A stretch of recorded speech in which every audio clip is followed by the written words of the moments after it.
ছোট এলাচ, দারচিনি 3 টুকরো আর লবঙ্গ 2টো। এর সাথে রয়েছে একটা ডিম, এখানে রয়েছে বিনস, গাজর, ক্যাপসিকাম কুচি আর ছোট করে কেটে নেওয়া কাজু আর কিশমিশ। কাজুগুলো ছোট ছোট করে কুচিয়ে দিয়েছি মেয়ের সুবিধার জন্য।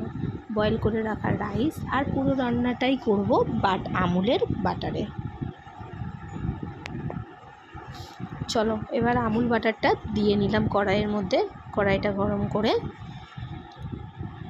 আমুল বাটারটা গলতে থাকুক। আমুল বাটারটা দেখো পুরোপুরি গলে গেছে প্রায়।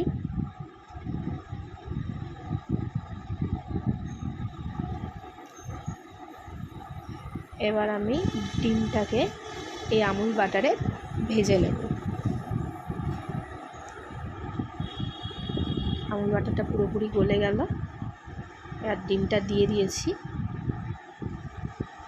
ডিমটা হালকা একটু নেড়ে এর মধ্যে সামান্য পরিমাণে স্বাদ মতো লবণ দিয়ে দিচ্ছি, অল্প পরিমাণে, যেহেতু ও এখনও খুব ছোট, বেশি লবণ খাওয়া ঠিক নয়।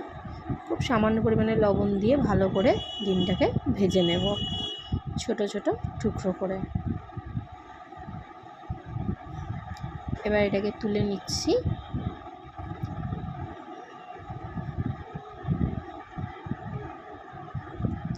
আবার আমুল বাটার দিলাম।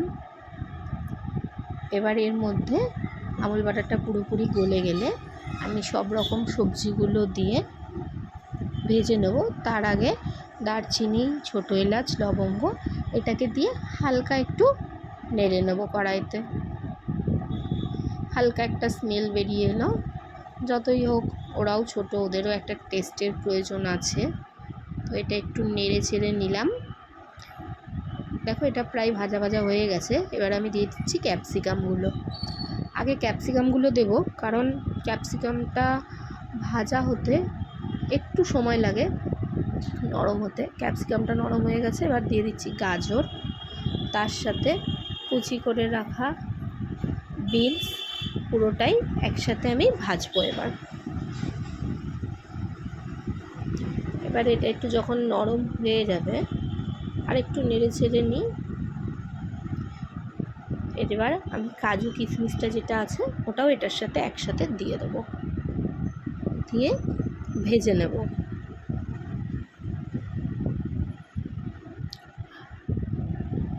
কাজু কিশমিশটাও ভালো করে ভাজা হয়ে গেলে দেখবো ভালোই নরম নরম হয়ে গেছে। খুব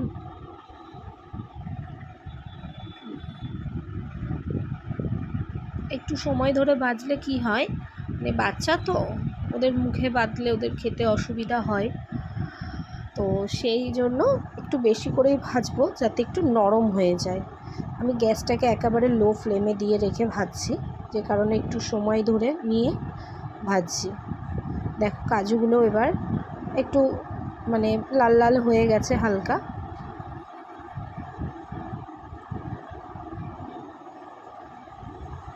এবার এর মধ্যে প্রায় এগুলো সবই ভাজা হয়ে গেছে। এবার এর মধ্যে চালটা দিয়ে দেবো।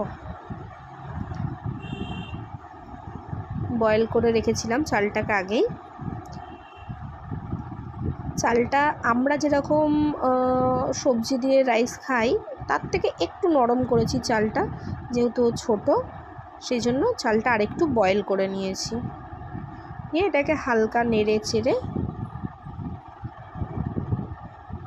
একটু ভেজে নেব। আর টেস্টের জন্য এবার দিয়ে দেব লবণ আর চিনি পরিমাণ মতো।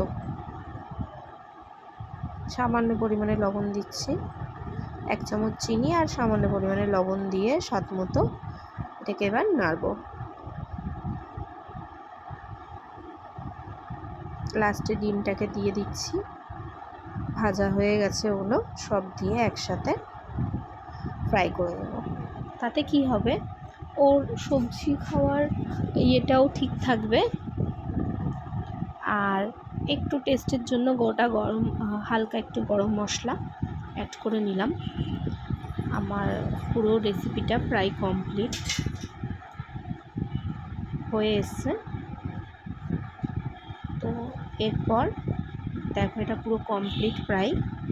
এবার এটাকে আমি ঢেলে নেব বাটিতে। ঢেলে নিয়েছি। ডান আমার রেসিপি। আমার ভিডিও যদি তোমাদের ভালো লেগে থাকে তাহলে অবশ্যই চ্যানেলটাকে সাবস্ক্রাইব করে দিও, আর সাথে আমার ভিডিওটা একটা ছোট্ট লাইক করে দিও। দেখি যার জন্য করলাম তাকে খাওয়াই। যে সে তো ব্যস্ত দেখেই খাওয়ার জন্য হাঁ করে নিয়েছে।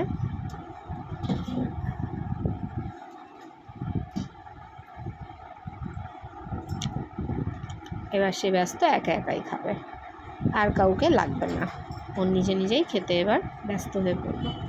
এই ছিল আজকে আমার মেয়ের দুপুরের রেসিপি। এই যে আমাদের ছোট্ট অট্রিচা, খেতেও একা একাই